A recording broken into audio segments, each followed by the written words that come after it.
And now you can hear me.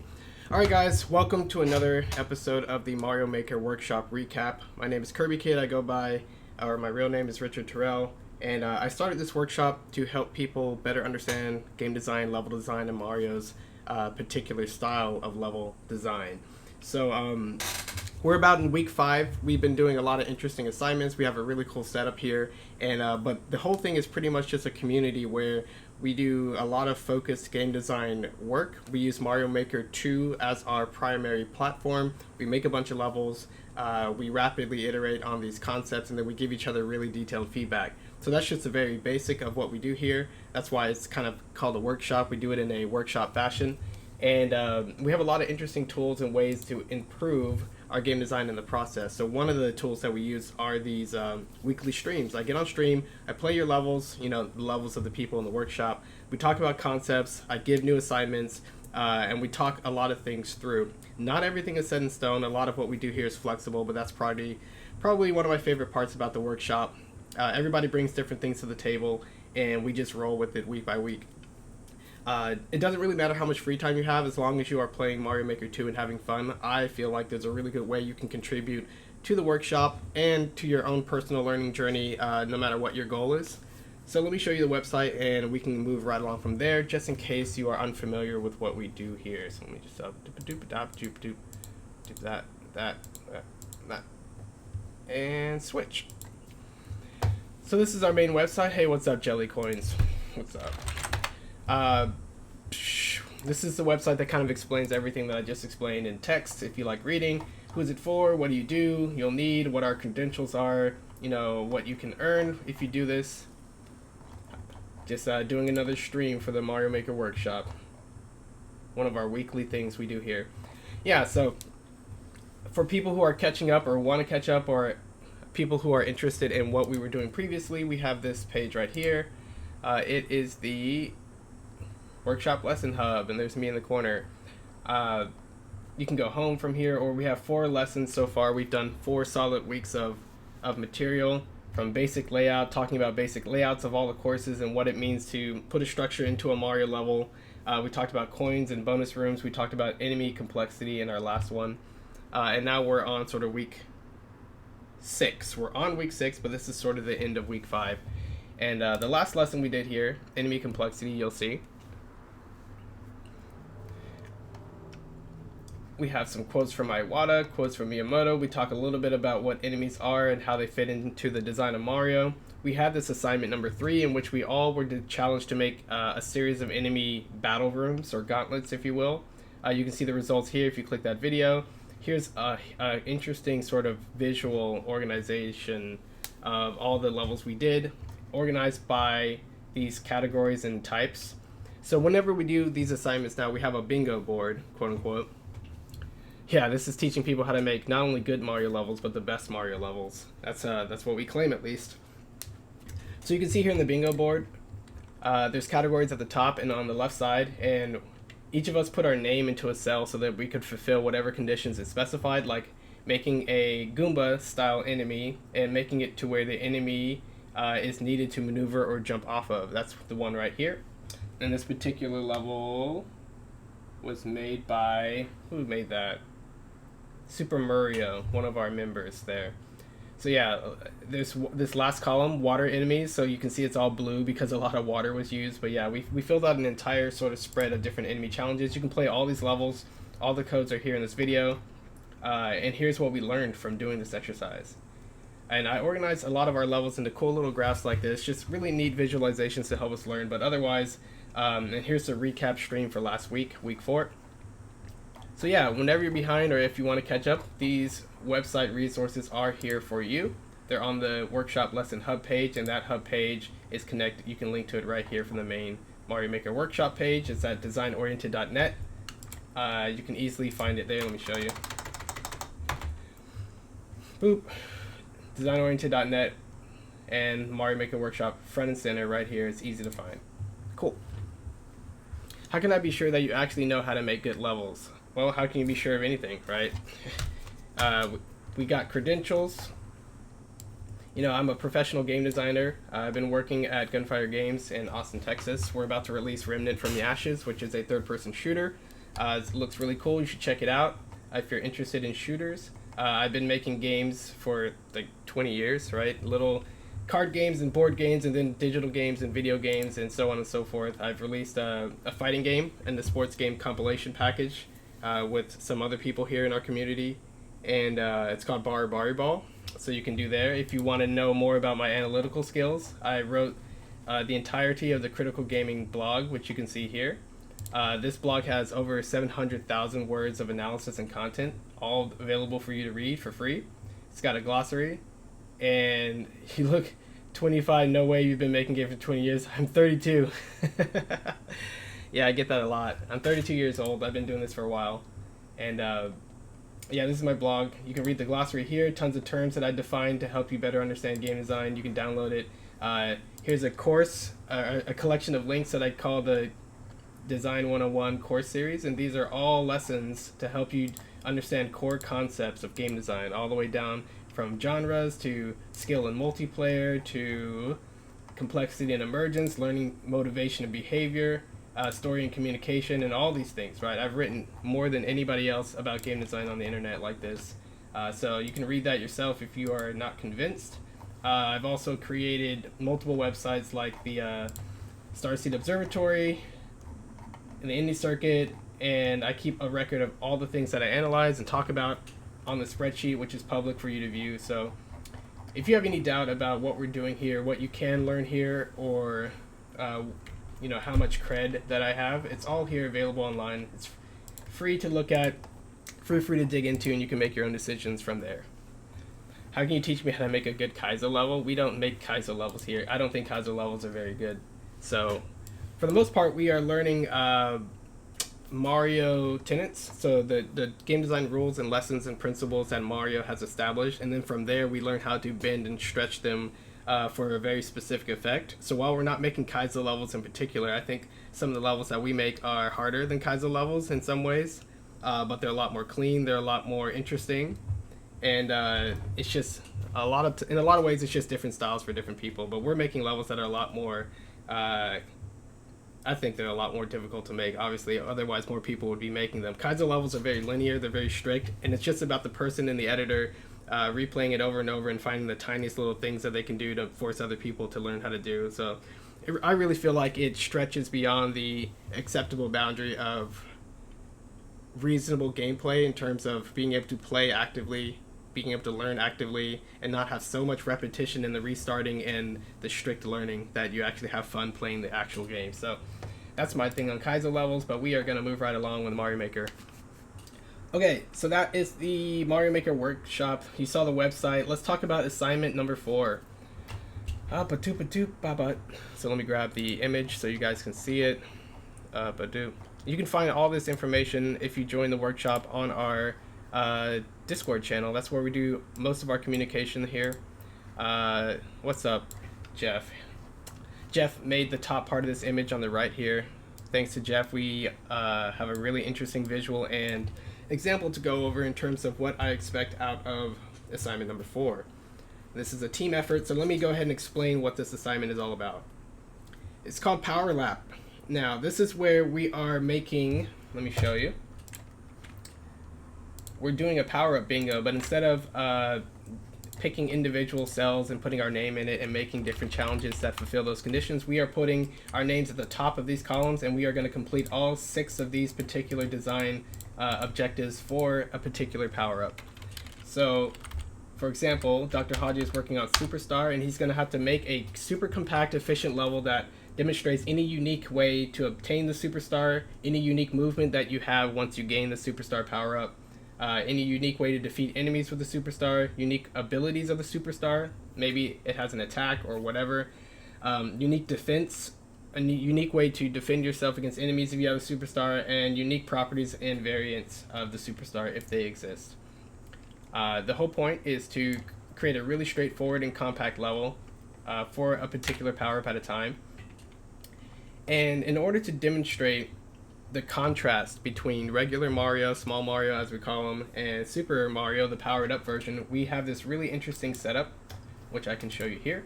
And we're going to do a double lapped level. So let me go ahead and jump into boop, boop, right here. Let me show you what I mean. So everybody in the workshop, we should all have each other favorited as designers. So when you do that, you go to the Start tab on the right here in the courses, and you can just hit refresh and see everybody's level. You never have to kind of like jump online to see what everyone has contributed. You just hit refresh and bam, newest level by Jeff. These assignments are getting harder. Well, I hope so. That's what game design is all about. But check this out. This is what we mean by a double lap. You're going to start off with Small Mario, and you're not going to have a power-up. The majority of the course is going to be set up before you, and obviously you have to be able to get through as Small Mario, or not get through with my laggy monitor setup. Let me try this.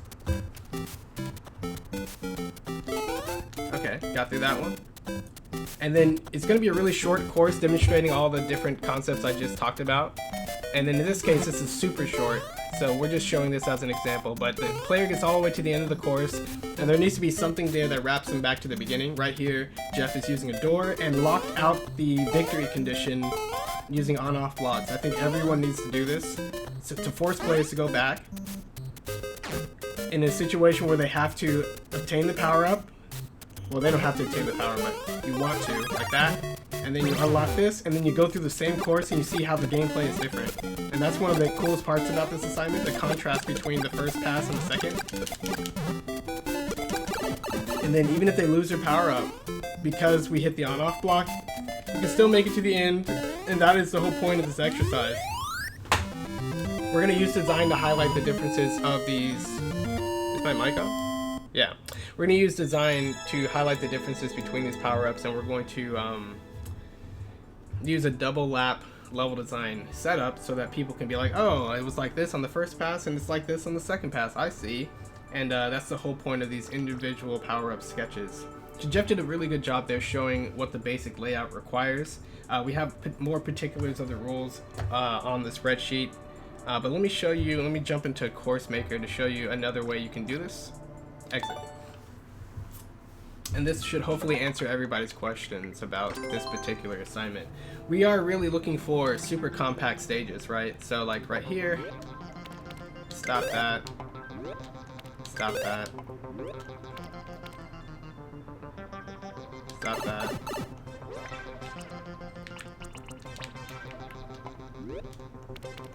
Stop that. Okay, so now I'm Small Mario.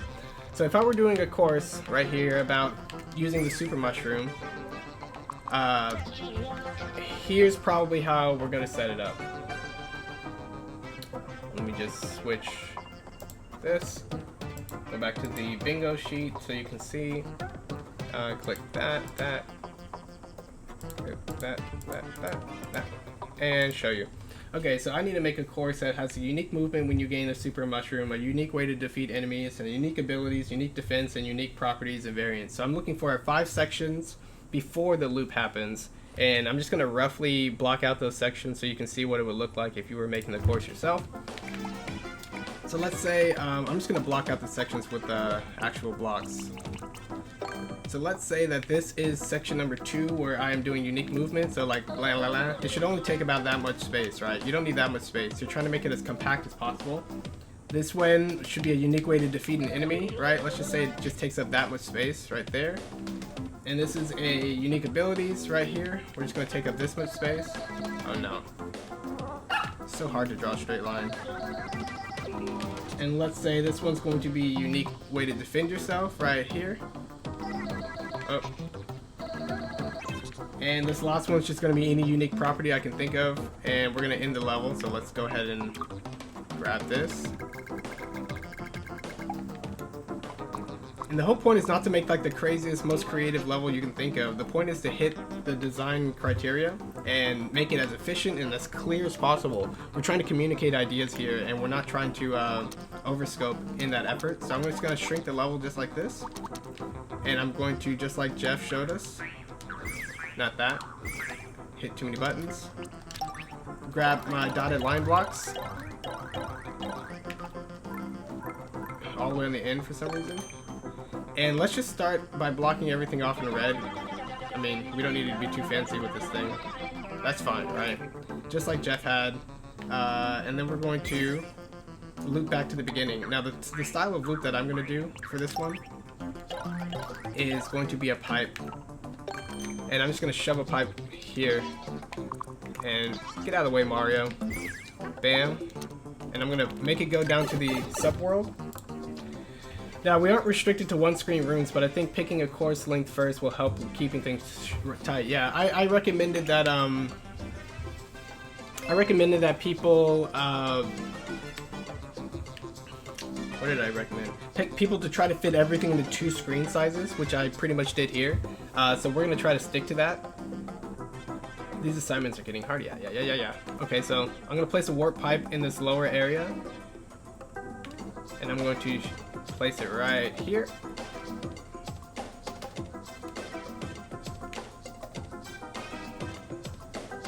Boom. Okay. So now that we're in the lower area, this area is going to be where I put the obtaining power-up requirement for the assignment. Come on, stop. And we're going to shrink this level as much as possible, because this is only a transition to get back up into the main world, right? So I'm going to grab some blocks real quick, like this. We're just going to block this off. Why not? This can be a single room, or even smaller, right? We're gonna try to make it even smaller. I think if I delete this, it'll help.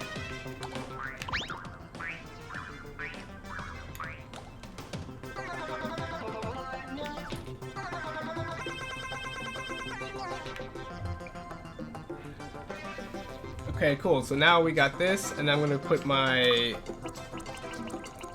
mushroom block here, and I'm going to demonstrate something about how obtaining it is unique for a mushroom power. I'm going to do this, maybe do this, and this should be the only place in the entire level you can gain a power-up. A lot of these rules are explicitly stated on the sheet, but just follow my example and see if you can understand what we're going for here. Bam, bam, bam, bam, bam, bam, like this. Grab another pipe. Grab another pipe. Right here, just do that. Gotta get out of the way. So after you obtain the power-up, you are free to go right back to the beginning of the stage. So we are going to do something like, I'm just gonna shove it up here. That's fine. And just like what we've learned in the workshop, no naked pipes, please. No naked pipes. Oop. So like right now I can't get through these sections, so that was not the best object to use for my separators. So I'm just going to use this. You shouldn't be there.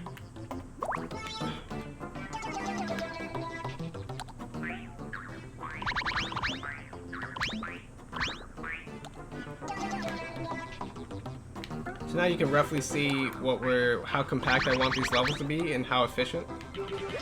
Something like that.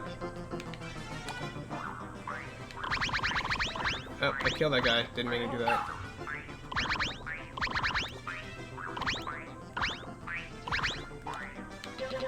So like these are the sections that I have in mind, right? Whatever. Oh, and I didn't put the on-off block, so let's just go ahead and grab Mario. So this is the perfect way in order to lock the player out. You just grab your this, grab this. That's not what I wanted. Grab that. Turn it to a blue block.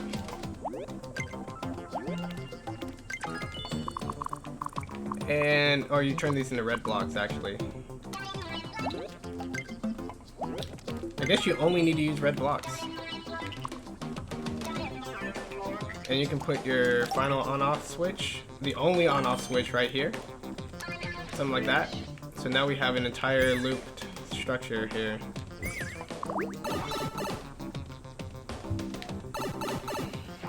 So this is all we're looking for this assignment.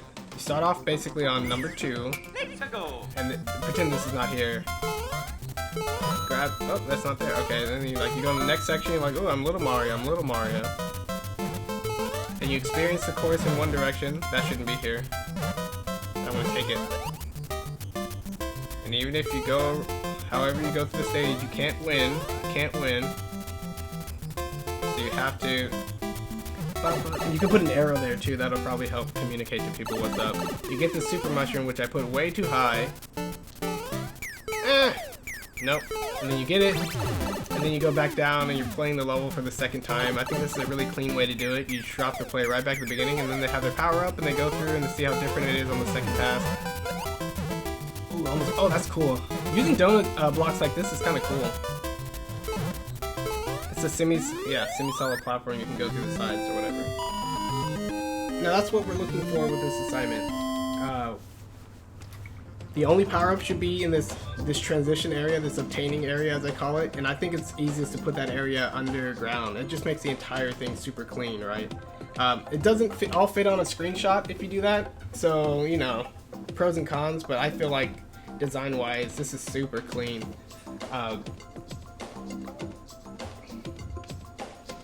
Yeah, we got 17 different power-ups to work on as a workshop and trying to get this done together. So we got a Super Mushroom, Fire Flower, Superstar, and these are exclusive to NES Mario. Big Mushroom, Super Ball Mario. Then we have Buzzy Shell, Dry Bone Shell Mario, Spiny Shell Helmet, Clown Car, Super Leaf, Goomba Shoe, Super Feather, Yoshi, Propeller Hat, Cat Bell, Builder Mario, Carrying Item, which can be any variety of multiple items, from Power Blocks, Springs to enemies to, what's the last one? P-switches. And then we're going to try one where we stack as many power-ups as we can in the given Mario thing that you pick. So this is what we're looking for, right? These constraints for this design is way more sophisticated than the things we've done prior. Since clown cars don't go through pipes. Yeah, you might have to do a different setup for that. Can you shove a clown car in a block? Let's see. You can't shove a clown car in a block. So like you can do a lot of stuff to where like you come out of the pipe like this or whatever, and then you can just put. I mean, this editor is just so flexible. I usually don't believe it when people say you can't do stuff. So you can do something like this. Let's pretend like both of those have a clown car, and then when you exit, you have no choice, supposedly, to fall on this, and then boom, you get your power up, right? I mean, that could kind of work. But yeah, make it work. Everybody make it work.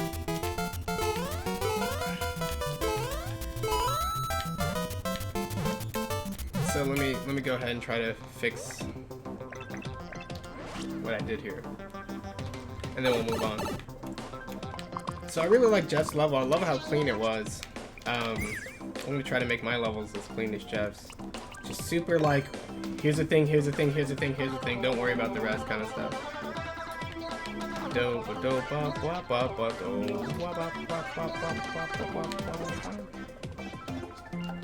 Is this too high still?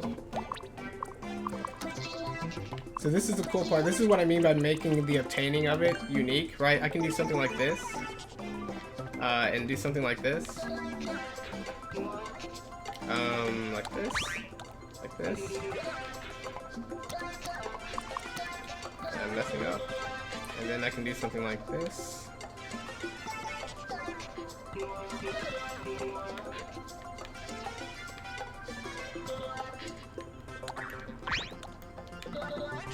Cool. So let's pretend like that actually looks like something. So you come in here, and you're like, cool. Obtaining the mushroom is interesting because it moves, right? And it moves all the way down, and maybe I could have something where punching it allows me to get it. Like, there's plenty of ideas I can try, but you get it, come out the pipe.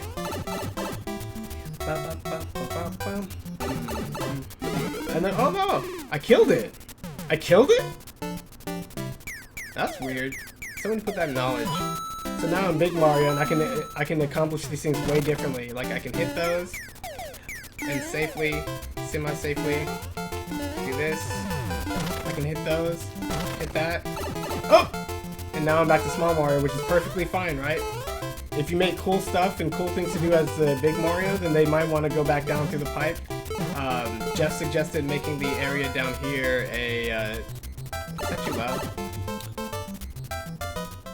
Jeff suggested making the area down here a dispenser so that you can go back and try it again. You know, if you really wanted to only make the player pass through this area only once, for only 2 laps total, then you would put red blocks or blue blocks here, right? I'll show you. This, that. Alright, so you put blue blocks there, and that means if the player passes through the first time, I don't know if you actually want to restrict it like this, like let them play. If they want to go back in and get another one, if you made it possible for them to get more than one, then let them do it. See, that's so unique to the mushroom. Mini power-ups can't do that. Not as clean as that. I can kill it every time. That's interesting. Yeah, so having a power-up in a, I got hit. So like, trying to go get another one. But now I'm blocked off because I put blue blocks there. It just depends on what you want to do. And that's it. I think putting power-ups in note blocks actually refreshes them when you go back through doors and pipes. Is that correct, Jeff? Well. Clown car def. Clip. Ah, nice. Thanks for the clip.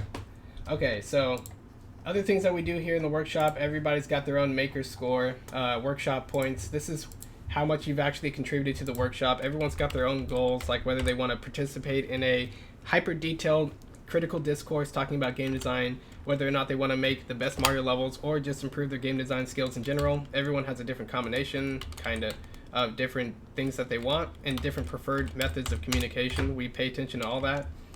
Then you get your workshop points here by doing different things within the spreadsheet. When you make a course, you put it here, and we got a 21-point criteria for breaking down and giving feedback for every single level submitted. And we try to get every level to 100%, like so. 100, 100, 100, 100. Like, we try to say something about every single aspect of every single person's level. And we do that all the way down, right? We have knowledge, so everything we learn about the game we throw into this knowledge tab, and we just keep a running list, and we put our name on it so we can see, you know, who's just labbing what part of the game. And if somebody's like, oh, I found out 8,000 different things about clown cars, if you have a question about clown cars, by learning who submitted it, you can be like, hey, clown car boy, tell me something about clown cars. Everything we do here is communal focus. This is a learning system that I made called Communal Learning, and with Communal Learning, we're all interested in each other and how each other is going to grow, and how growing the skill of the entire group improves our own particular learning and skill individually. So it's not just like, I'm the greatest level designer ever, I don't need anybody else. You need to use your skills in order to help other people, and then by doing so, you help yourself. So learning what other people have contributed to is very important, and that's why we keep our name on just about everything, and we keep track of the points. We also keep track of different gameplay ideas here. And if you need an NAB dispenser, we got a version 1, 2, 3, 4, just about any other idea that you think of. You can pop it into this and not worry about making it, right? We have hundreds. Did we get up to 200? Yeah, we have hundreds of ideas. Some of them have pictures, some of them just descriptions. But if you ever are like maker blocked, as they call it, you can just go to this list and come up with all kinds of different inspirational ideas for how to build interesting levels or experiment with things. And this is probably the most game design focused tab out of the entire sheet. This is our principles tab, and by playing the game we can use our experience to extract principles, which are really rules or guidelines in order to achieve a certain effect. And in this case, we're trying to create good levels by Mario standards and by our own. So we collect all of our rules of thumb or principles, and we put them here in this giant list. We talk about whether it applies to the level design or enemy design or whatever other category. We talk about whether you should always do this or usually do this or sometimes do it, so we have an importance factor there. And we talk about what the purpose is for the rule, what are the exceptions. We also talk about if Mario, from the Mario platformers, follow it, or other games in general, like other platformers or other games in general. So like, this is an incredibly focused game design oriented way of approaching level design and game design. We're thinking about rules, we're thinking about emergent results, we're thinking about problems, and we're thinking about the multiple different ways to address those problems, and nothing is like really set in stone. It's all about facilitating a conversation and moving on from there. So these are some of our past bingos. You can see blah blah blah. We did enemy bingo 100% thanks to people like Jeff going overboard and going above and beyond and really filling out some of those missing cells. So yeah, that's pretty much the entire Mario Maker worksheet. This worksheet, the link to it is public. You can just find it on the Mario Maker workshop, so you can check it out yourself. But otherwise, yeah, let me just cross that off the list. We did the intro, we did the website cover at assignment number 4. So now I'm going to play Harbruss's bonus levels, because he just submitted a bonus level, and even though we did that a few weeks ago, like, you are never behind in the workshop. Whenever you get to it, we will get to you. So let me show you, I guess, what it's like to fill out some feedback, too, for something like this. Level for my 3-year-old. Alright, assignment number 2, bonus rooms, and I'm going to switch over to my lagless monitor so I can actually play these things correctly.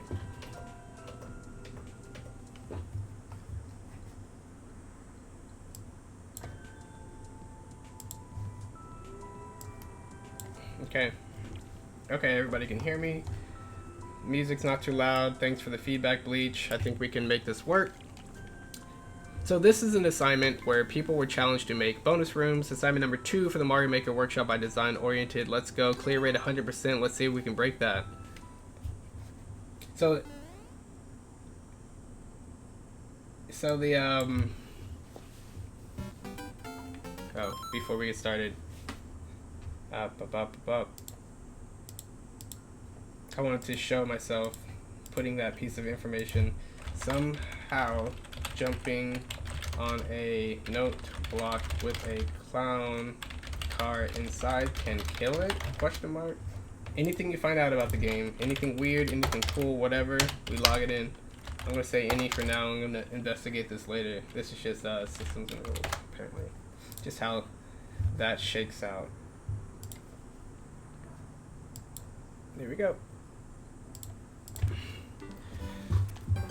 Oh, cool. I like vines. Oh no, he didn't get the lock. It was so hard to figure out how to help people figure out how to lock their levels, but yeah, this is close. Just pretend like this is locked.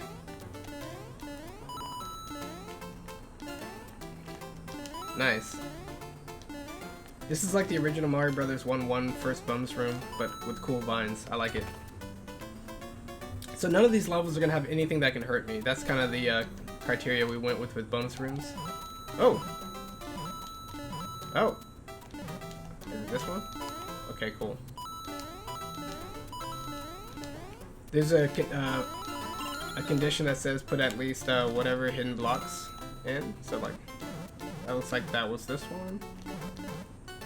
Cool. I just skipped these like right off the bat. That's funny. Cool. Alright. Oh no, the lock. It makes me so sad. It's so close to working. I wish I could have just let people download my template.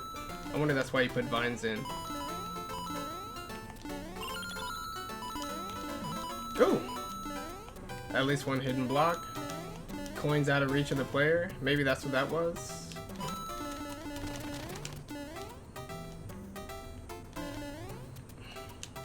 Two blocks is enough space for Mario to get a running slide. It's been that way since the original Mario Brothers.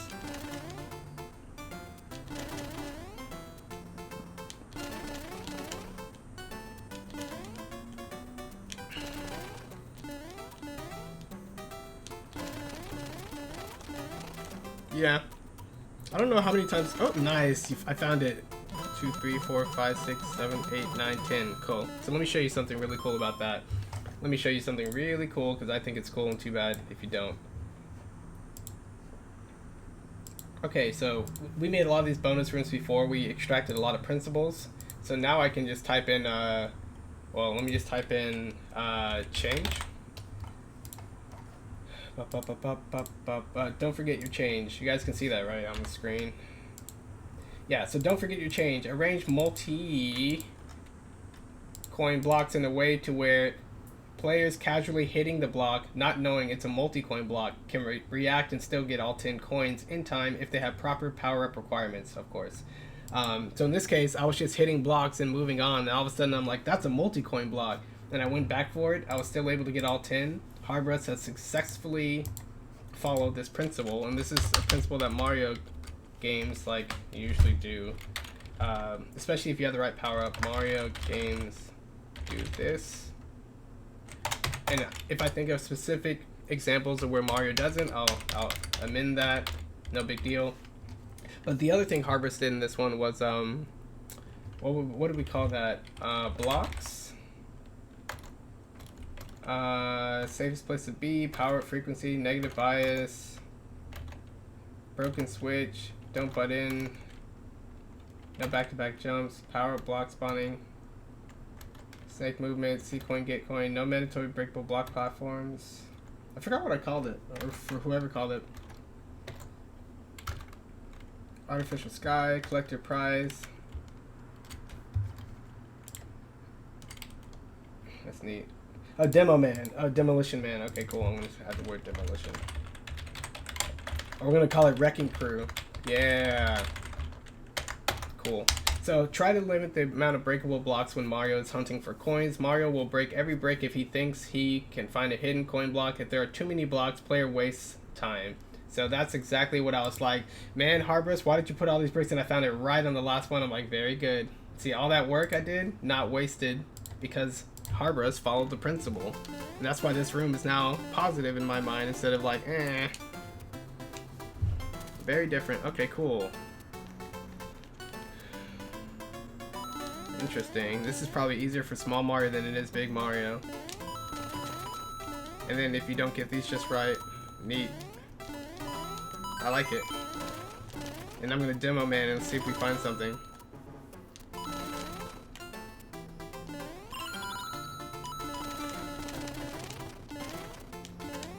Choose enough.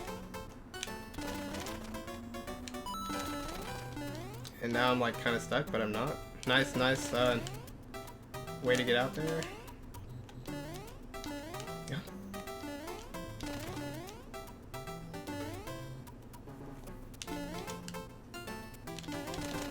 Nice.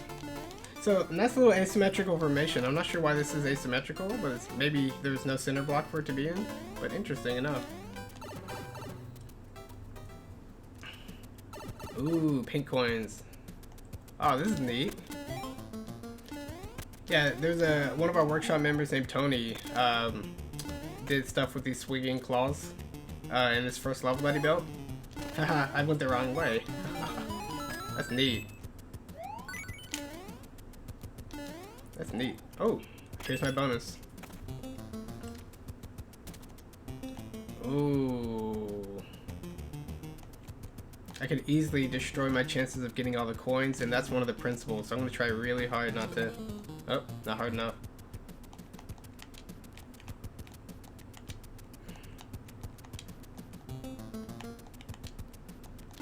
Nope. No. No. I guess I could have just saved those for the end. Well, I need to clear something. Oh. Yeah, I'm not gonna get it. No. No. No! No, that was bad. Well, what an interesting bonus room. This is the kind of thing where we have a principle where it's see coin, get coin, and if you can see a coin, you should be able to get it all without, you know, having to play the level multiple times through. You should be able to get all the coins you see. I failed this one, but that's one of those cool things where you can go back to it, right? And try again. Oh, neat. Oh, neat. I messed this one. I already lost a coin there. I think. So, let's get a running start. How am I supposed to get over there?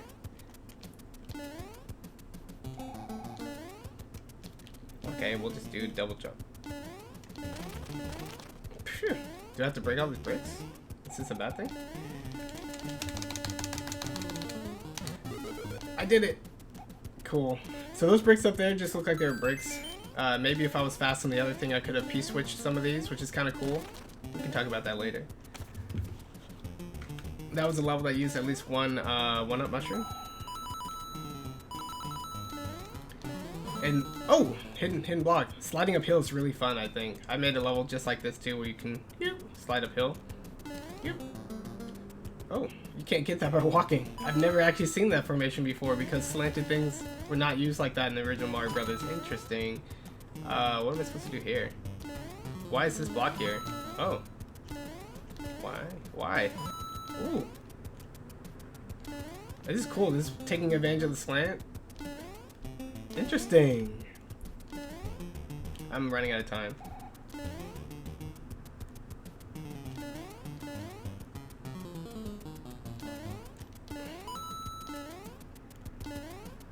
Whee! Yeah, you can't do that. So what am I supposed to do? Go up and around? Is this supposed to be easier for small Mario? So big Mario has to like... I don't know if big Mario can do this. Maybe there should be a hidden block right here. This must be power up blocked from Big Mario. Interesting. I can't get it. I'll just punch it from below then.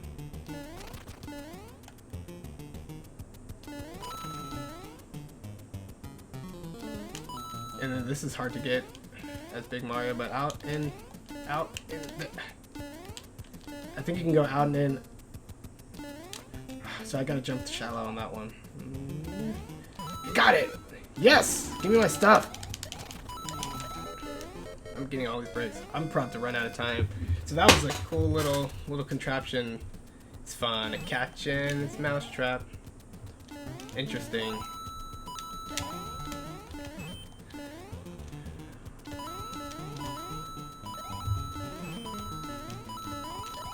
Is there a structure over here with a hidden block? Huh. Nope, just an interesting arrangement of coins. There's gotta be some kind of P-switch though. There's gotta be. Where would it be? In some of these blocks? Because I have the tail? Where is it? No. I'm gonna run out of time. Oh, okay, this is not good. Oh shoot.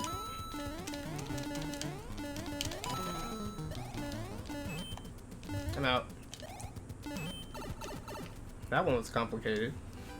Yeah, I had nothing to fear. It's a little bonus. No! Where's my bonus for having this thing? Where is it?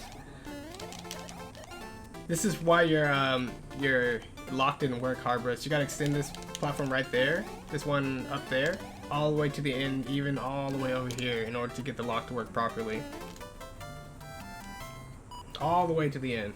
All the way. Cool, I like it. I like it. I'm gonna take pictures of that and add it to the database later.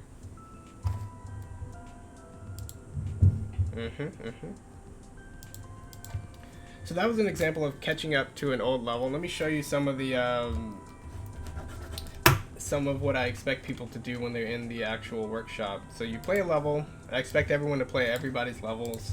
There's really no point in playing randos levels that are usually bad and frustrating and whatever when you have a whole bunch of quality levels here to play with people that can actually use your feedback. I just don't see any point in playing random levels over workshop levels. But when you're in the workshop like this, and boop, you find the assignment like this in Harbros, and then you try to fill out feedback for any of these that you feel comfortable doing, like what did gameplay ideas of the level feature. So in this case, I'm going to go to gameplay ideas. I'm going to type in ASGMT assignment 2 plus by Harbros, and I'm going to date it, and I'm going to be like, yo, he had an interesting, what do they call it? Dotted line maze, red, blue maze,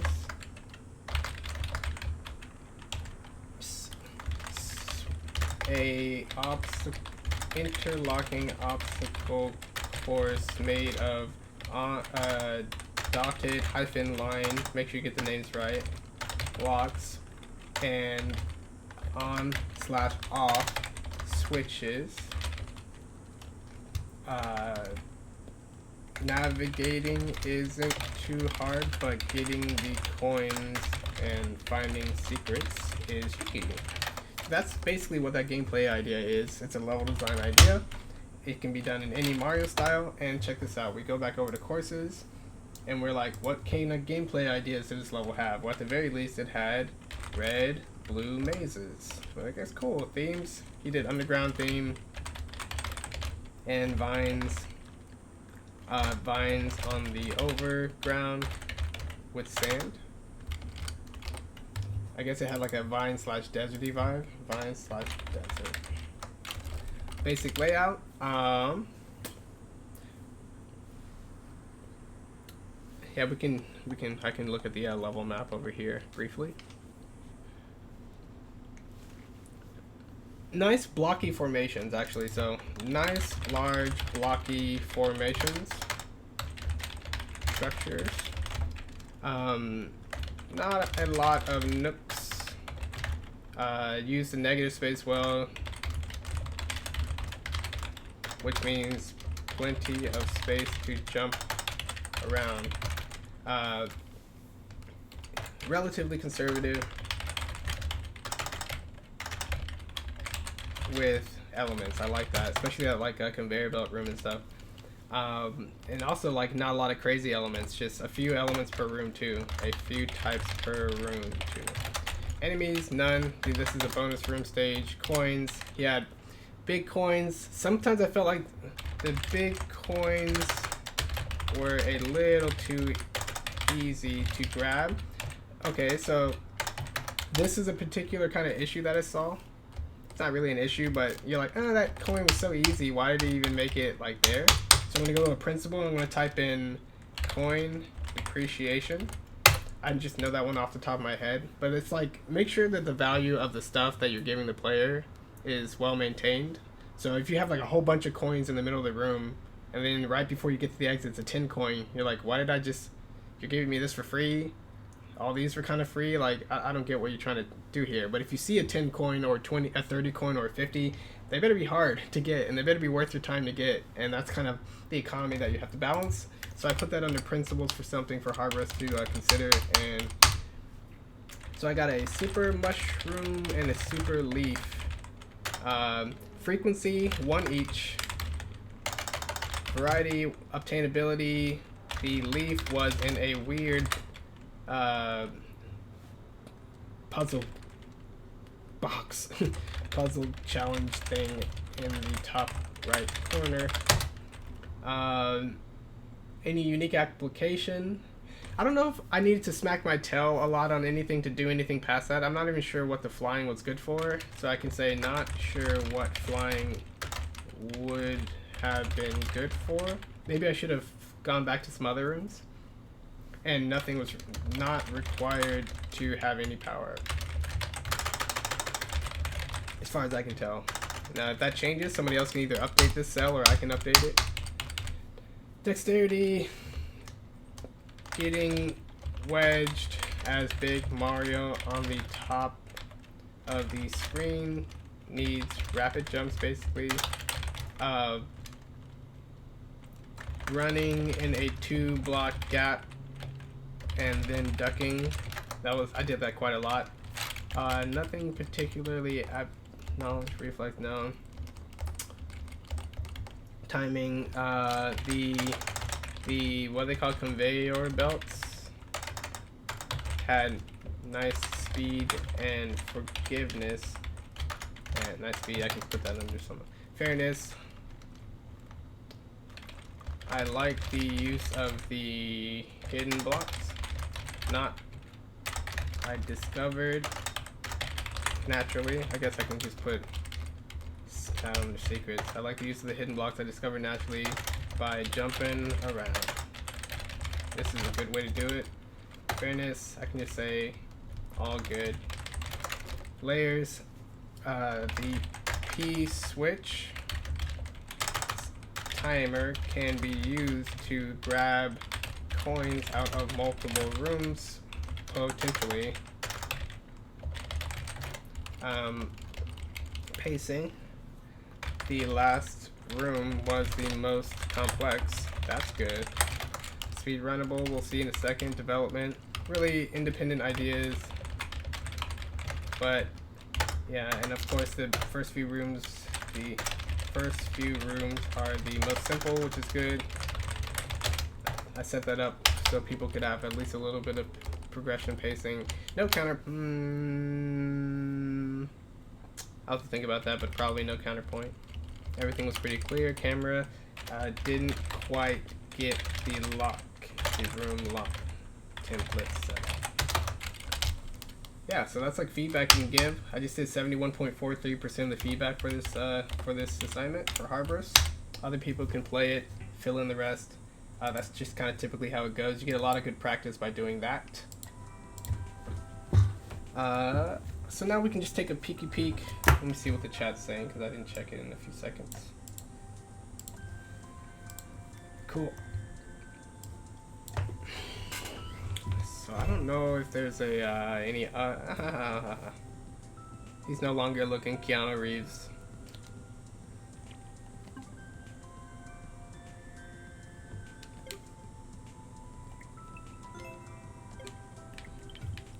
Okay. This level is such a jerk. Skeeta, please. Oh my gosh. I kind of want to show you guys some frustrating levels. Yeah, Ugo Gugo is new to the workshop. Zera made this level here. I played it the other day. Sakita and Wyvern Egg are not part of the workshop. They're just two creators I followed. Flying Machine mini challenges I played of Jeff's. And we've done a lot of that on stream already, so I don't want to be frustrated showing you how frustrating this level was, but I've already done it. Hit 5 attempts and 2 clears. That's so funny. Like nobody's played this.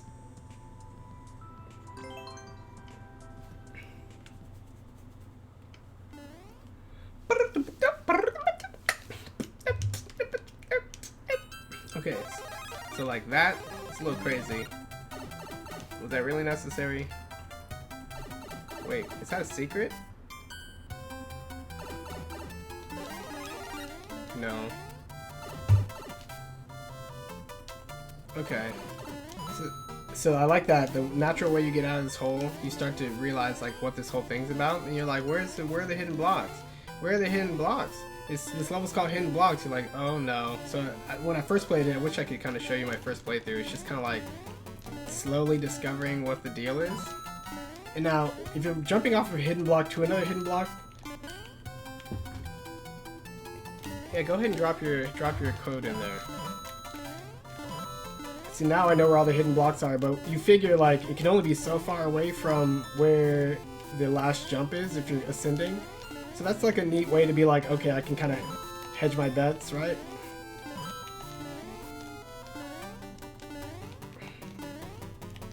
And then you see something like that, and you're like, what is that? And whenever I see an arrow like that, I believe it. So then I go back down and I investigate. And this is cool because you kind of have to remember where you were as you were falling, and then bam. And this ought to help. Okay, so then you climb up and you're like, this is kind of cool, you know. And you're like, huh, really nothing. And you're like, well, the only other option I have is over here. You know, I say calmly. The first time I'm like, what the? But now I understand. And this, yeah, that's cool about I didn't actually consider doing this before, but this tail gives you extra reach. Whoa, I hit it and jumped off of it in midair. Time to make a Kaiser level. No. That's what they do, though. They find any nuance and be like, now I'm going to force you to do it 18,000 times in a row with the bombs coming down on your head. Yeah, this is cool knowing this, that you can hit hidden blocks on the side. Ah! And then you can flutter down. Such a cool power-up to give halfway through this. Ooh.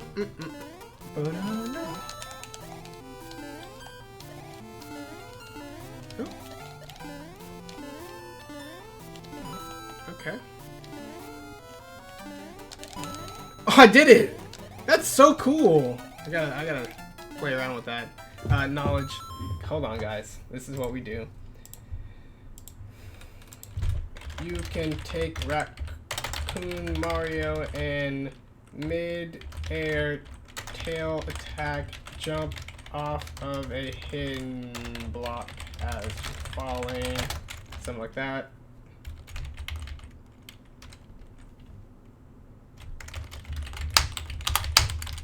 SMB3, not any.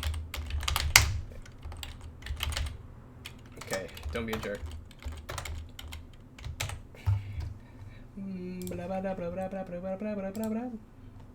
I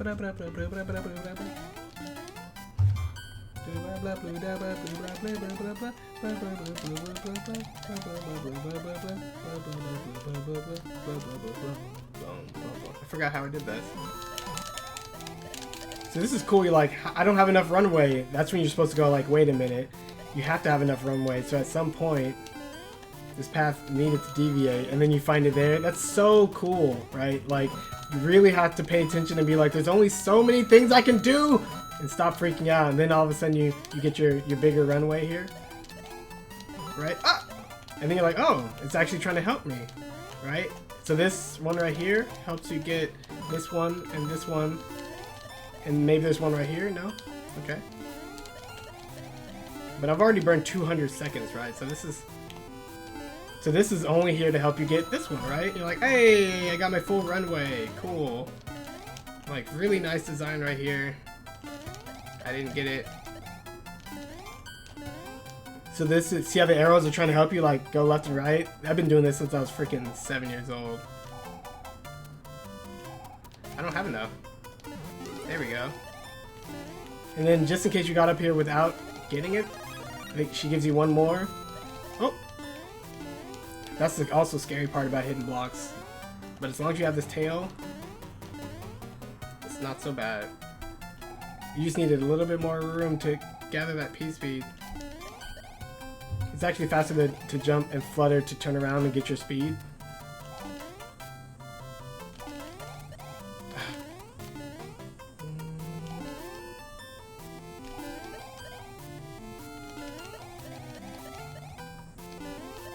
No, I messed it up. Not easy still, right?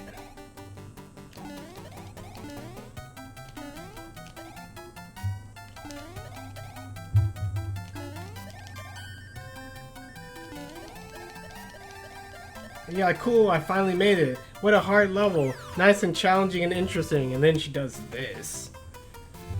You're like, what the heck? So like, start jumping around, you're like, oh, this is one of those really cool Mario World things where you can find the hole. Except for it's not.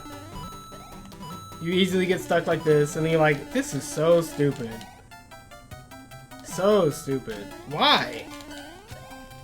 So maybe you're like, well, maybe this is optional, right? Like, maybe I just gotta take this door. Maybe that was just my one chance to get it.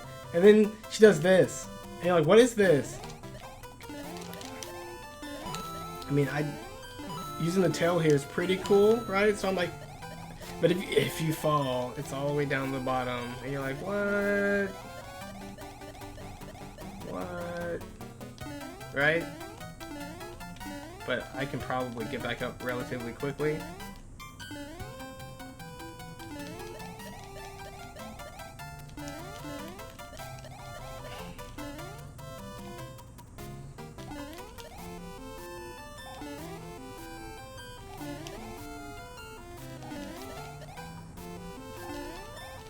Oh, come on, why'd you miss?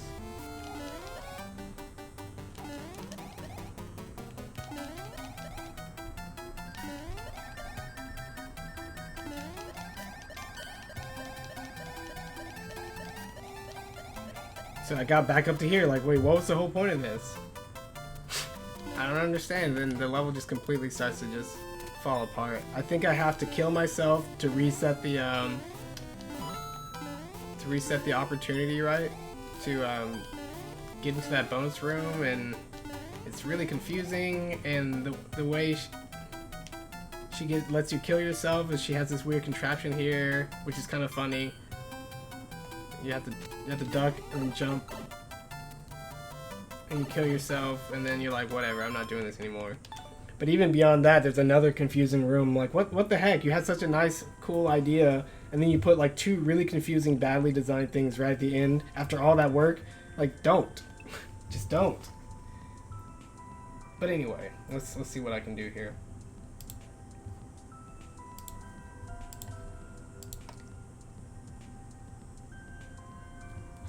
Hey, what's up? If you've never heard of us, this is the Super Mario, or it's a Mario Maker workshop. We do level design and game design, and we use Mario Maker 2 to demonstrate all these things. We work out of a spreadsheet, we have a Discord in which we communicate stuff, and we have a whole bunch of interesting assignments and things that we do in order to keep that whole momentum going. I'm going to play a user level. If this is a Kaizo, I'm going to be so mad, because I don't play Kaizos. I will look at your completion rate and make a call for myself. 7.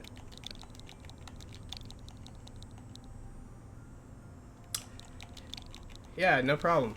Let me know if you have any questions. The website should be somewhere on the screen. Here, probably not. Maybe I should have actually put that on the screen.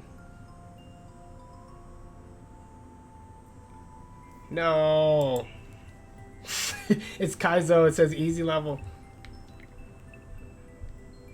Oh no. What is this? Why? Why? Why? Nobody beat it.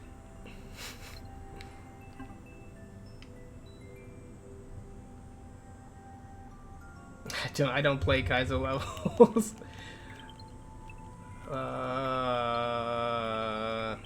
And nobody's beaten it so far. We're gonna have to do a pause on this one, Mr. Edward. Nice clothes though. And learn Kaizo jumps. You are a Kaizo person, I knew it. For streamers, I'm not liking this history here. 2 out of 176. That one's probably not bad. Look at you. Play if you're new. Let's see what you got here. Mr. Edward.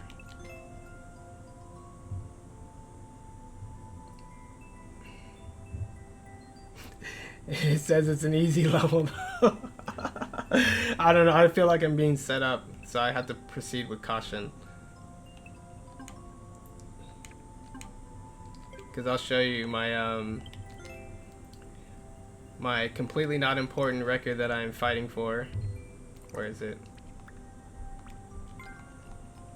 Courses played 215, courses cleared 215. Perfect.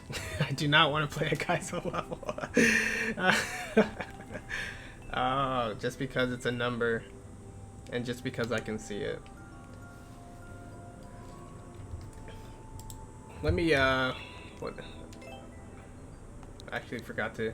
I'm gonna do this.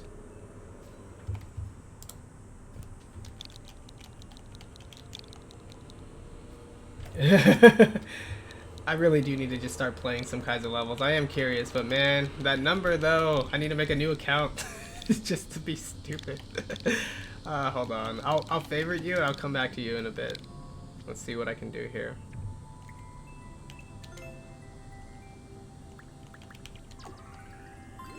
All is not lost. Let me see this other code. You better not be Kaizo. I remember when Kaizo levels first came out, I was like messing around with the editor and looking at the stuff they were doing and being a fun little kid.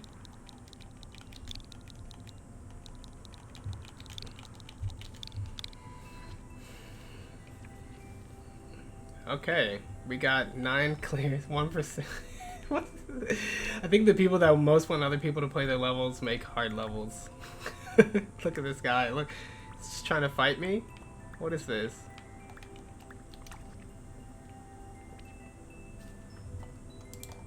Oh, just one level though, and it's an N411. That's interesting. Making your own set of Yes, it's exactly why I don't want to play your levels, Jeff. I saw though. Oh, it's not that big of a deal. Spot the difference. That's kind of funny. I was gonna make a spot the difference level. Really cool. Hold on. Let's see. Gameplay ideas. Spot the difference. Two similar scenes and images. If you spot the difference quickly, you can see the knowledge further on the stage. I did it more like a well, I don't even know how this person has it set up, but I'm gonna go ahead and put their information in here so I can come back to this later. Course name. Spot the difference. 8WF3VLFHF. Cool. I can always come back later. In fact, no. I was gonna show off some of my levels, but now people are throwing Kaizos at me and I do not know what to do. Look at this.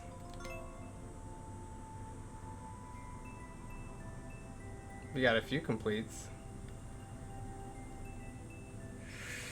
And you cleared it in 5 minutes.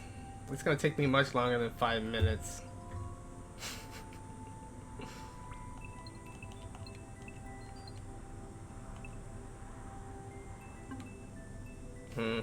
What do you guys think? I'll just do what you guys say. He said unhappily. As you know, they were gonna force him to play. Guys. If you could beat my most recent Gauntlet levels, you can definitely do it. Okay, I just need to bite the bullet, you're saying? Is that what you're saying, Jeff?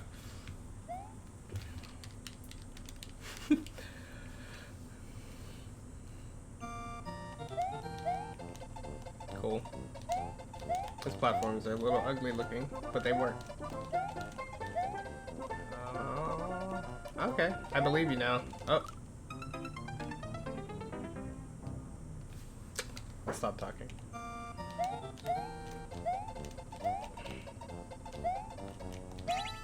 Ding. Whoa, whoa! Oh, well, I just ruined that. Every time you do something that breaks the principle, I'm gonna eyeball the camera. Nope. I hate spikes, by the way. Just by the way.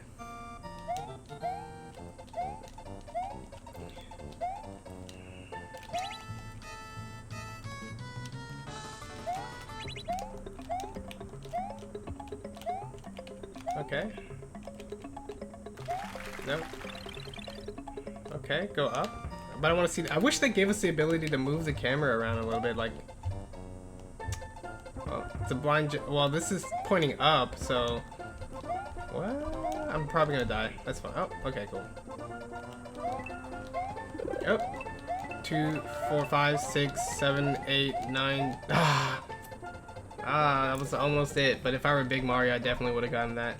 And I just probably lost my opportunity to 1, 2, 3, 4, 5, 6, 7, 8, 9. So if I fall down there, I don't get it. But what do I do? That's not worth it. Maybe. Ah! Oh, I got it. So 1, 2, 3, 4, 5, 6, 7, 8, 9, 10. See, I could get those pretty easily on reaction. Oh! Whoa! Oh, I must have hit down. Well, whatever. So this is probably the return area. But if I had that shell, I could have Kaizo kicked that. Hey, what's up, Nikki? Now I gotta get back up. Okay, I got back up. What am I supposed to do? I hear thwomps. They're supposed to be coming down, right? So, like, what did I do wrong? I could kill these guys, but that gives me nothing.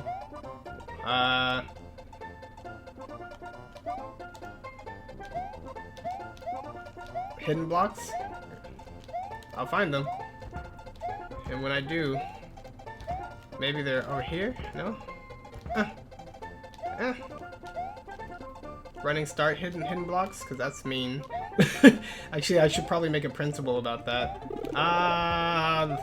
I put a hidden block in one of my old Mario levels like 6 years ago. That was one block above the ground, just like that. What's up, guys? I could have spun jump on the top of their heads, but I like this. I'm gonna push them out of the way. And somebody in the so look, let me show you. This is really cool. I think it's cool. So under knowledge, right here, cloud block. Cloud blocks do not bounce off of each other when given wings. That's cool. Cloud blocks can be destroyed by thwomps. Jeff taught me this, and now I know. When I saw that, I'm like, ah, ha, ha, ha, ha. But what was I gonna say right here? Oh, there's a principle about, yeah, okay, so right here, I'm gonna say, I'm gonna call it 5 high.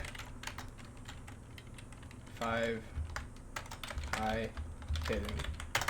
We can change the name later. But if you want the player to naturally discover hidden blocks as they explore an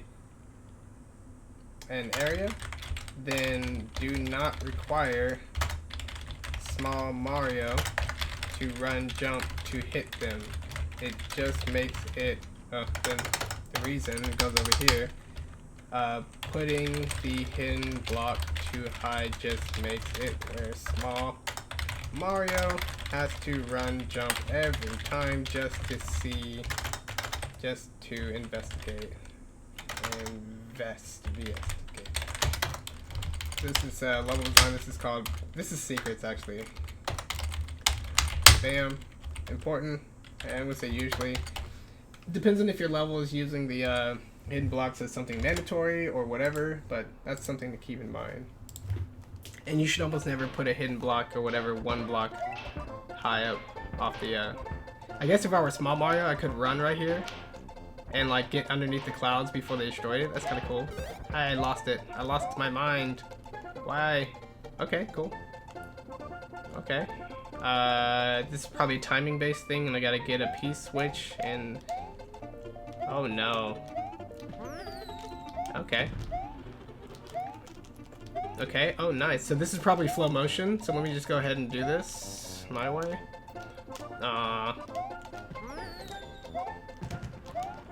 No! No! Okay, no, it's not a, you're not a jerk.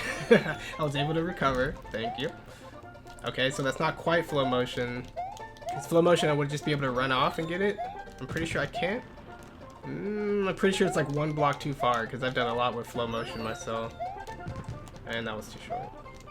So here's another interesting thing. I could make another principle about this, which I'll do it after I get this, hopefully. I need to run.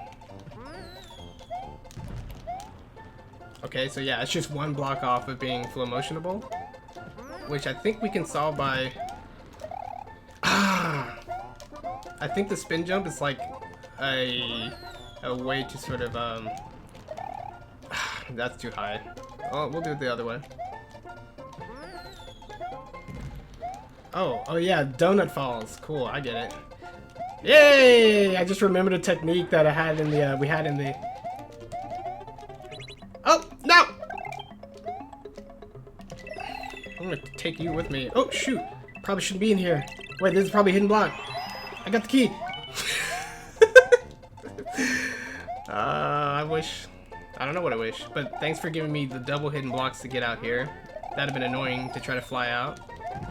Oh no, I'm annoyed. Okay, well, let's do it the cooler way. That was pretty cool. Pretty cool there. So what do I do? Where's the blue? Maybe it was underneath some of these blocks and I have to get another P-switch? Hopefully I didn't ruin my chances. That'd make me sad. You'd make me sad today. But now that I have this, what can I not do? Oh, I get it. I don't get it.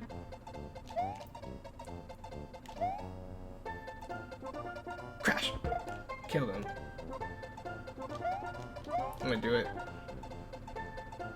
Let's crash it. Ah! Ah! Oh, no! Okay, that didn't work. Well,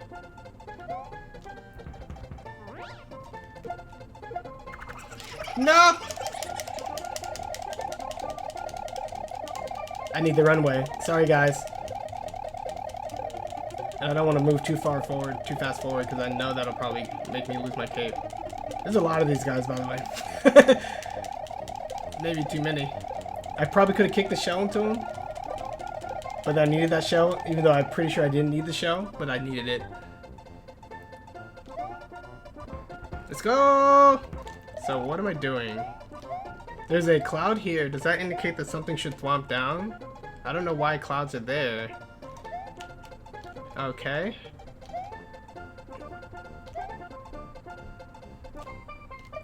Okay, it looks like there's nothing up there worthy of note. So, like, did I already... I'm gonna check the chat. Fine. Did I lose my chance to get this? What kind of controller you use? Pro controller.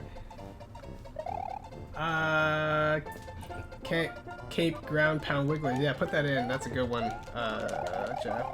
Okay, cool. So I just gotta keep figuring. I have 120 seconds. Time to go to the only place where I didn't investigate a lot. I didn't see any holes in this before, so I don't know what to do. Destroy this junk. Maybe I take the spring and go back to the beginning? Spring and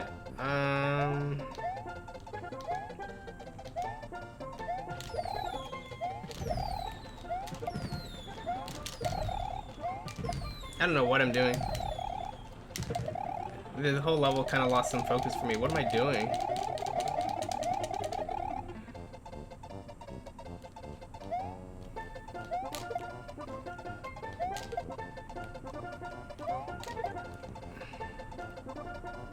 I have a key. What am I going to do with it?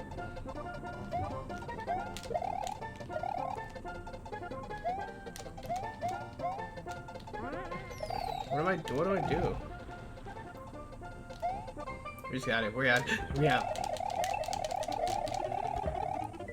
Nope, missed that. No! Okay, cool.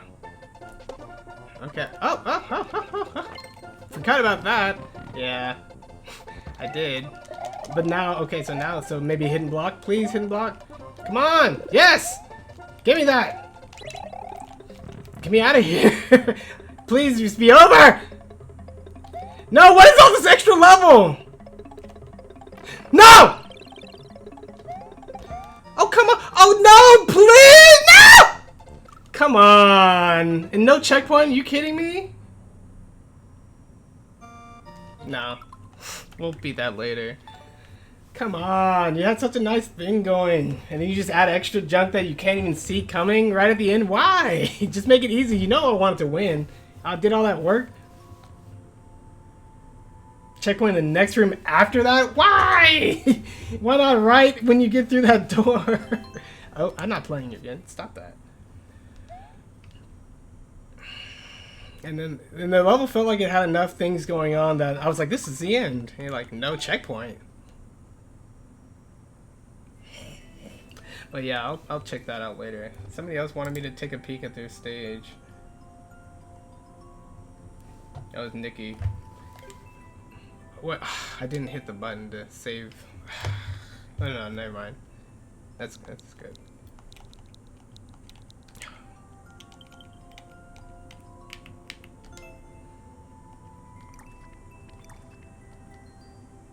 Don't load when I'm just trying to tab over. Annoying. But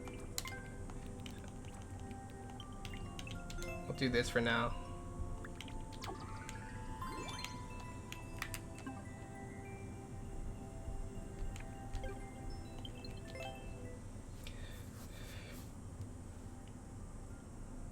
Cool. Looks like Jeff is putting in another principle. Yeah. There's kind of some other principles about like using the right enemy for the job, using a conservative amount of enemies, but also like kind of what Jeff is typing here. You can't see it. He says only use as many hazards as needed to make a particular area dangerous. Another way of putting that is if you're painting with hazards, maybe you should consider another way to make the challenge instead of like spikes everywhere. You're like maybe something else, like maybe a fire bar or a potoboo can achieve the same kind of restrictive space as all those spikes, right? Just maybe. What am I doing? What am I doing? I lost the... There it is. The code. Nikki. And the first person who posted their Kaizo level, I guess I'll have to play that too. But you hear my voice? You hear how confident I am in being a Kaizo level? I haven't done one yet, so so I might as well see what they're all about. Okay, people have actually completed your course. 2%. 20-second speedrun though, I like that. I like it where you're like, if you work really hard, you really won't be putting too much more time into this then. You look like you have a ton of accolades. What is this? Oh, you do. Look at that. Look at that guy.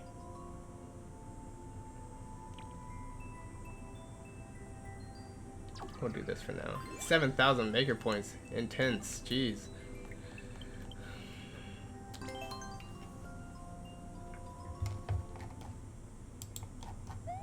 They have an animation that distracts you if you have additional layers that you can never touch. Ah, that's true. Let's do it. I needed to hit that.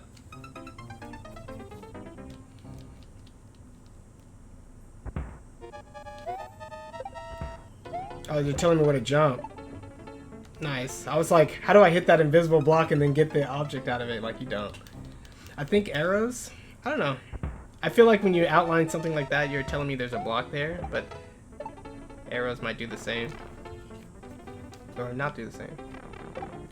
Nice. Oh, I'm gonna miss my chance! Yep.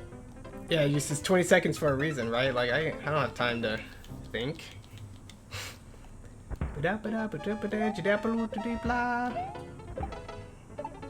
Oh, I let go of jump for no reason. Absolutely no reason. I thought maybe I'll shave off a little bit of distance for no reason.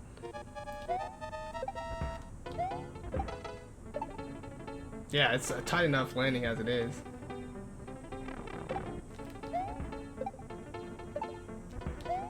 Ah! Okay, yeah. So with this level, there's camera issues. Like this concept is fine, right? Make some stuff that the player has to do. Don't give them a lot of time, sure, whatever. But like, principles are still important for seeing a challenge. Yeah, like, I can barely even use my eyes fast enough. Ah! Ah, I didn't touch it! Why? Yeah, but, you know, the arrows are helping, the boxes are helping, that's pretty cool. But man, vertically scrolling and trying to read a thing real quick to know what to do, doesn't seem like that's actually fair and feasible.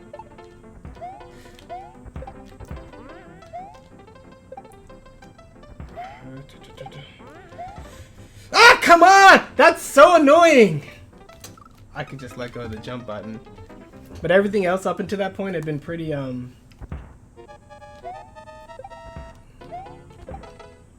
go quicker and I should be able to land on the boxes. Oh, like that? Yeah, like...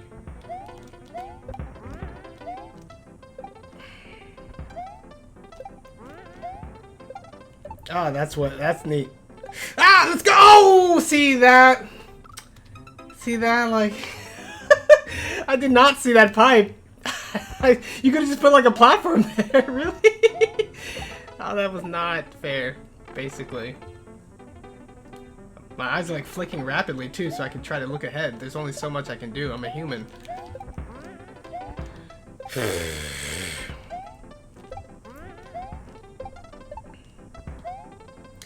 Ah!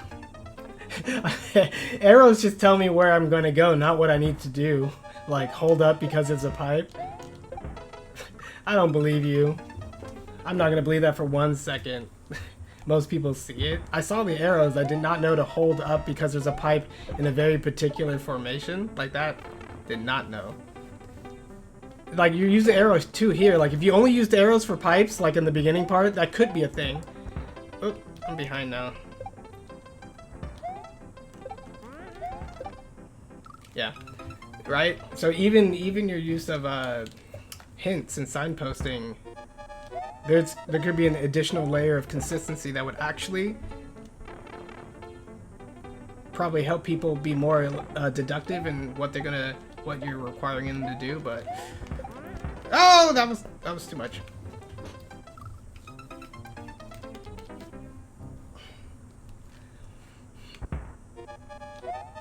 You guys should play my level too. It's hard. Ha. If I play your levels, you should play my level, and I'll show it on stream. I'll show you what the code is. I would like more people to play my level. Oh, I'm behind on the beat.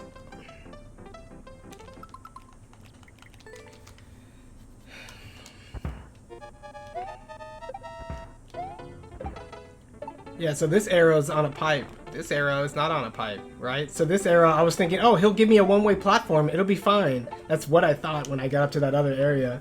And yeah, you can go to my profile if you can find it easily enough. The most recent level I uploaded was Kirby Kids Construction Issues, which was like a remake. So there's that one, or my enemy gauntlet has particular.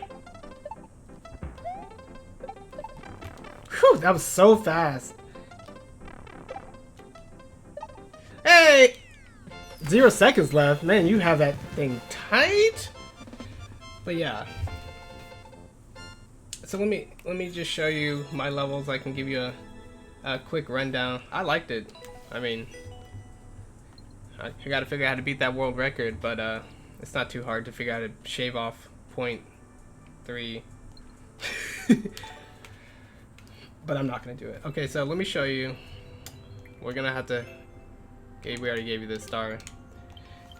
Yeah, so if you guys in general want really detailed feedback or really good design discussions or to be a part of this workshop, you can really put in as much time as you want into it. It's really low commitment, where you get as much out of it as you put into it, basically, and there's no like dues or payment or anything. So we're all just like a really design focused community here. She has the most world records. Interesting. All right. So this is my profile. And this is the one I just uploaded. It's a remake of a level that the completionist made in Super Mario Maker 1, and I fixed it by applying a bunch of the principles that we talked about here on the stream, and principles for Mario and Nintendo and good game design in general. I tweaked everything in the course to still keep the same gameplay ideas, but to be a lot more fair, a lot more clean, and a lot more interesting, in my opinion. And this is an assignment number 3 that we did. So if you don't know, let me show you what we do here, just in case you join the stream a little bit later.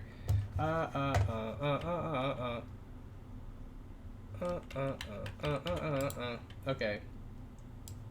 So the main website you can go to find all this stuff is designoriented.net. That's what this YouTube channel is named after, or this Twitch channel, then YouTube, whatever.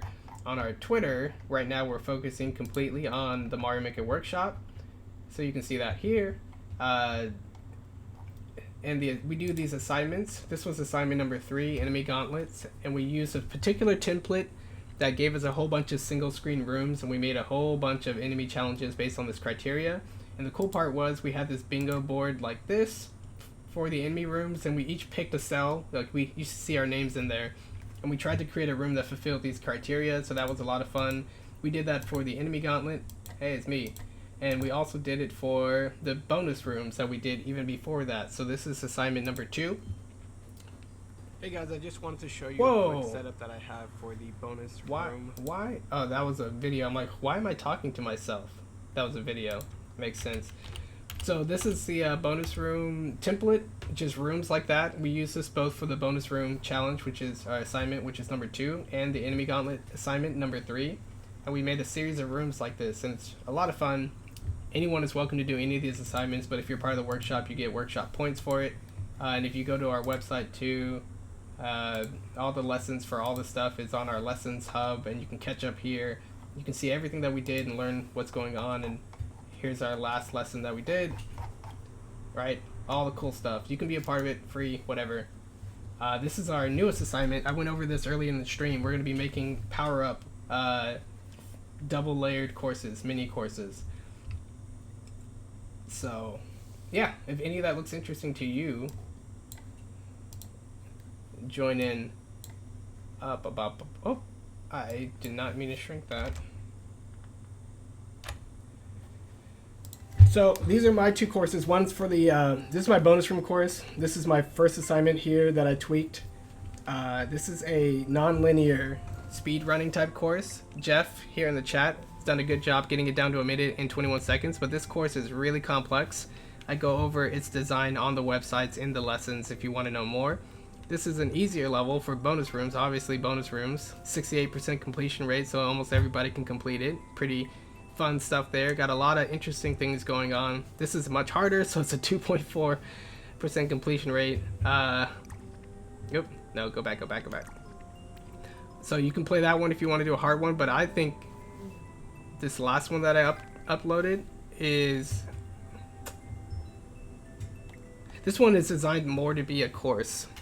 So I designed this completely from start to finish with all these different principles in mind. One principle being, if you see a coin, you can get it.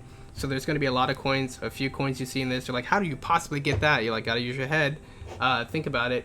And then you can defeat all the enemies in the course. I thought that was also an interesting principle / layer I added to the level design. And the game rewards you for doing that. So there's a lot of cool things you can do there. Otherwise, the level's just kind of hard to play. So, but it's not too long. 14 seconds clear, right? Not too long to beat. But it has a ton of stuff going on. And in this stage, it's just harder. Ton of stuff going on. So, either one. Maybe play this one. I got a lot more things coming. I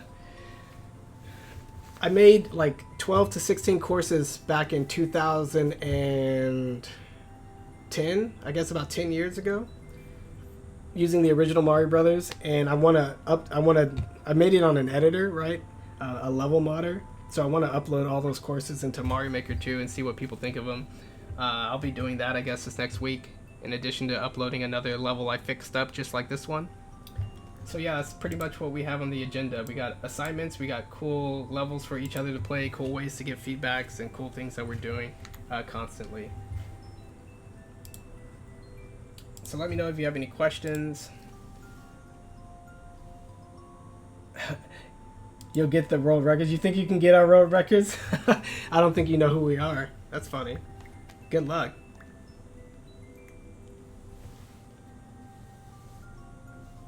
Some of them, sure, but just like with the this level right here, I had to adapt this level to Mario Maker 2's particular power-ups and things that were taken out of Mario Maker 1. So yeah, I'm gonna update the courses. I can make it work. Because this Mario Maker 2 lets you do a ton of stuff. I'm not worried. All right, Nikki. All right. Challenge accepted. All right. So if you go to some of our, if you follow some of the people in our workshop, you scroll all the way to the bottom. Maybe it'd be easier for you to punch in the numbers. We were really fighting for a world record on some of the earliest courses, but now I'm focused more on other things. But yeah, like some of these have some pretty difficult times for you to nail.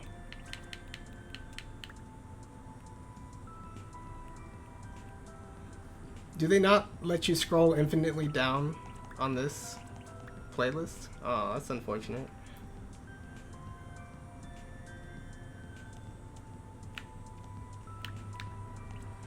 And this is a level that my brother and I, as Dr. Haji, were working on. And this one is very difficult, but very sort of elegant and subtle.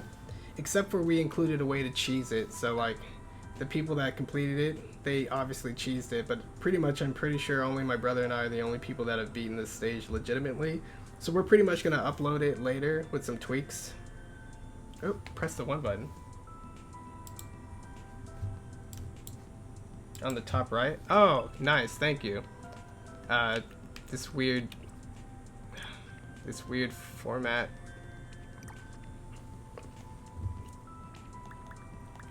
Nice, okay, cool. I'm glad they let me go all the way back. Cool. So I think I'm pretty much going to end the stream here. I've been talking for a while. It was supposed to be a short stream. Oh,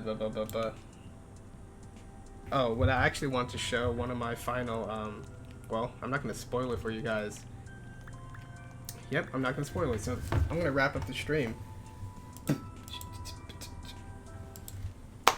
Alright guys, so for everyone who's new to the Mario Maker workshop, I gave you a little run through of just about everything we do here. If it looks interesting or if you want to be a part of it, just jump onto the website or jump onto our Discord. You can find all the stuff either through our Twitter, through our website designoriented.net, and just get involved in the whole thing. Otherwise, with Jeff and the other members of the workshop, I gave you guys a little a walkthrough of what I expect out of assignment number 4. So I'll be seeing those submissions next week on the 18th. They're all due. I'll be doing another stream and we'll cover everything that we did with the power up, what do we call it? Power lap assignment. So it's gonna be a lot of fun. We're taking it a little bit easy this week. I expect everyone to like do a little catch up if you're catching up. I expect you to talk to me. Tell me how it's going for you as far as the workshop is concerned. I'm going to try to make some tweaks to make things easier, more fun for you and everything. So the only way I can do that is if you give me your feedback. And until next week, guys, this is Kirby Kid, and I'm signing off.